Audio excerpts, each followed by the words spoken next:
Hey, it's Jim. It's Saturday, January 30th. I have an addiction. This is my third 7310 that I bought personally for myself. Got a pretty good deal on it and decided I needed another Christmas present. So just gonna go through a few things that I think need done on these that are pretty easy fixes. I've done a video on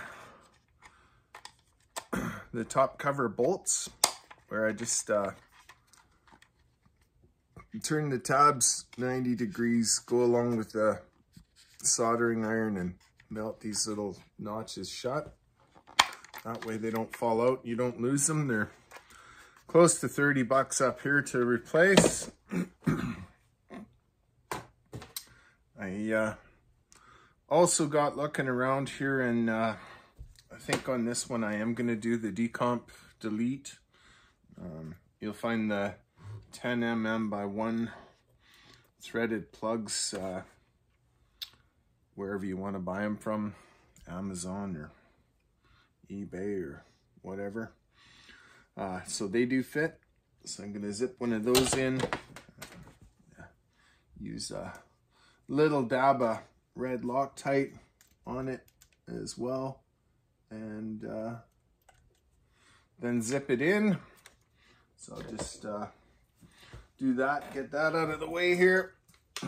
So far I haven't had any issues with the decomps on these ones, but I know from experience with the Stihl and Huskies that I have had leaks with theirs in the past. So I think I'll just delete it. Some of my 7310s do make about 200 PSI, so I have found that their recoil assemblies are really durable on these saws. So I think I'll try the delete, but that could be one thing to consider with those deletes. Is just some of the other saws that have a lot more plastic in there, you may end up with issues. The other one is I just kind of pulled these other two retaining bolts out to try and speed this up a bit for you, but carburetors.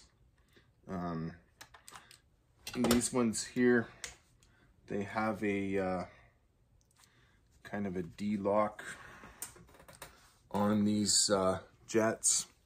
Let's see if I can get you a good look at them here. Okay, so they're quite easy to break, and I actually did break one on one of my other saws in the past, so I ended up buying one, and that was 30 bucks, I think, up here in Canada. And then I got thinking yesterday when I was kind of looking around that it's a ZAMA carb. I had emailed ZAMA to see if I could just get the old style jet, because on that particular saw that I broke the one for, I had an old ZAMA carb off of Husky 371 sitting here, and when I pulled the low and high jets out of it, I noticed that lo and behold, they're the same. And anyways, so I'm gonna add a part number in here, and that'll get you set up with the actual adjustable jets. And I think they might come with that spring. You do want a spring on it so that it prevents it from vibrating around. There's two things that can happen if they vibrate. One is that it'll actually wear the aluminum housing of the carb, and number two, it'll cause them to actually adjust where they either vibrate in or out. I've had that on a couple of old saws that the springs were actually worn. But anyways, so I'll put the part number for these jets in. They're a Husqvarna part number, but when I looked at the prices, they're very reasonable compared to even just replacing one of these ones from Echo if they break. And like I said, ZAMA wouldn't sell them to me because they said this was EPA compliant carb, and it was restricted to only those particular jets, and they wouldn't replace either the original one that I broke, nor would they give me a the other one. So anyways, I hope that helps you. I'll maybe pull this apart and add a little bit more to this video so you can see what's involved with it. There's other guys that and I've done them before as well, but like I said, I'm just going to replace them with weather style adjustables, and then life will be good because it makes it a lot easier to adjust them too. Okay, it's one other thing that most companies used to do in the past, and a lot of them don't know, is the aluminum reflective tape underneath the top cover to prevent it from either melting or discoloring from the heat. So that's one of the things that I do on just about all my builds, no matter what brand they are. And sorry, I was just looking to see here if I had that 661 sitting there. But anyways, I also add a layer of it underneath the mufflers on top of the front of the crankcase here over your tank reservoir.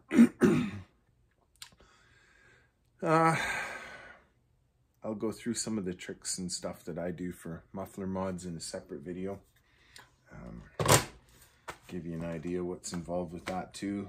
But that helps these. They do have excessive squish when they come stock, so I run them on the lathe and actually deck the cylinder. Do a bunch of other stuff with the cylinders, and another good resource is Charles Briscoe's videos. And the other one that got me going on these, actually when they kind of first came out, was Mitch Webber, MWEBA01, I think it was, on YouTube. I'll put a link in there too. He does some porting and has a trick for guys at home doing them if you're adventurous. The one thing that is really worth knowing about is how tricky these transfer caps are to remove and get to seal afterwards, so just be aware of that. But the biggest thing is yeah, a lot of the work that I do on them. I don't think there's just one thing, but definitely reducing the squish from, I think it's somewhere around 70 thousandths of an inch, and I bring them down to right around 25 thou, so that's really significant. Even with the base gasket, the lead on them, I think that only gets you down to around 45 or 50 thou, so it's still pretty excessive. Anyways, yeah, and then another one I like to do with my saws is the Husqvarna flippy caps. I do like the Husky caps, and I've had pretty good luck with switching them out. I did have a bunch of blown up 562s, so that was a easy spot to get some caps from. But anyways, if you buy them online through Amazon or any of those ones, if they're not the real Husqvarna ones, then odds are pretty good they'll leak, so just be aware of that. Yeah, I think that's pretty much it. I do a mod for the chip deflector where I remove some of the material out of the rear of it, because I found, especially if you're noodling or ripping, that just the shape of this thing does seem to cause it to kind of get stuffed up. So that's one other thing I do with them. But really well made saw. You can see where they've got a protector for the rear corner of the tank here. And yeah, so. But anyways, yeah, that's kind of a quick and dirty on them, I guess. Okay.